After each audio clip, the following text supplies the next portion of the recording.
আমাদের পেটে প্রচন্ড খিদা, আমরা চাকরি চাই। আমরা কেন ওনারা কেন আমাদের ধৈর্যের পরীক্ষা নিচ্ছে? কেন ওনারা বারবার আশ্বাস দিচ্ছে? আশ্বাস দেওয়া এক জিনিস এবং প্রজ্ঞাপন জারি করা আরেক জিনিস। ওনারা প্রজ্ঞাপন জারি করুক, আমরা আর কিছু চাই না। আমাদের সুপারিশ করুক 16,213 জন প্রার্থীর চাকরি নিশ্চিত করতে হবে এবং সেটা আজকের মধ্যে করতে হবে। এটাই হচ্ছে আমাদের মেইন দাবি। আমরা একাধিকবার মাননীয় প্রধান উপদেষ্টা বরাবর দিয়েছি, মাননীয় শিক্ষা উপদেষ্টা বরাবর দিয়েছি, মাননীয় শিক্ষা সচিব বরাবর একাধিকবার স্মারকলিপি প্রদান করেছি। আমরা মাওসি পরিচালক বরাবর স্মারকলিপি দিয়েছি। আমরা এনটিআরসির চেয়ারম্যান জনাব আমিনুল ইসলাম স্যার, যিনি এটার মুখ্য সমন্বয়ক, ওনাকে আমরা বারবার রিচ করেছি। ওনার সাথে আমরা 2বার কনফারেন্স রুমে মিটিং করেছি, ওনাকে একাধিকবার স্মারক প্রদান করেছি। শিক্ষা সচিব ম্যামের সাথে আমরা দেখা করেছি, কিন্তু এ পর্যন্ত আমাদের কোনো ইতিবাচক ফলাফল আমরা পাচ্ছি না। কেন পাচ্ছি না? ওনারা কি আমাদের চোখে দেখেন না? আমরা শিক্ষক হয়ে কেন আজ রাস্তায় লাঞ্ছিত? ওয়ালটন এখন দেশের সীমানা পেরিয়ে পৌঁছে গিয়েছে 50টিরও বেশি দেশে। ওয়ালটন, ঘরে ঘরে বিশ্বজুড়ে।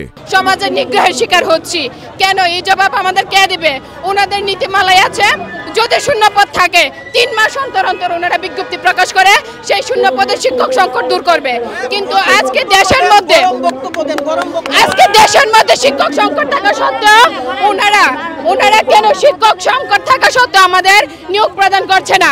আমাদের আজকে 12টার মধ্যে প্রজ্ঞাপন জারি করা আমাদের দরকার। ওনারা কেন এই রোদের মধ্যে আমরা রাজপথে দাঁড়িয়ে থাকবো? আমরা শ্রেণীকক্ষে দেব। ক্ষুধার জ্বালা কি ওনারা জানে? ওনারা এসি রুমে বসে আছে, ক্ষুধার জ্বালা ওনারা জানে। আমরা পেটের ক্ষুধার জ্বালা এখানে এসেছি।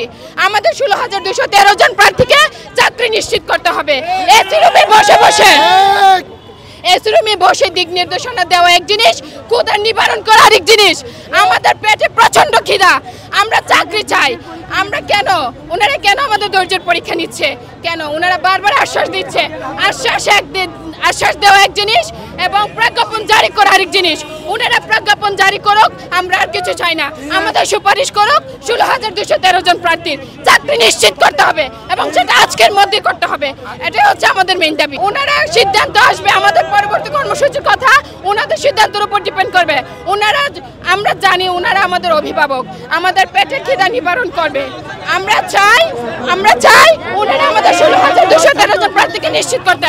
সকলকে ধন্যবাদ। মিডিয়া ভাই, আপনারা আমাদেরকে সর্বাত্মক সাহায্য করুন, আপনারা আমাদের সাহায্য করুন। তা না হলে আমরা রাজপথ ছাড়বো না। আমরা এখানেই থাকবো, আমরা রাজপথেই থাকবো। জনাব আমিনুল ইসলাম স্যার, আপনাদেরকে আবারও বলছি, আপনারা আমাদের প্রতি দৃষ্টি দেন।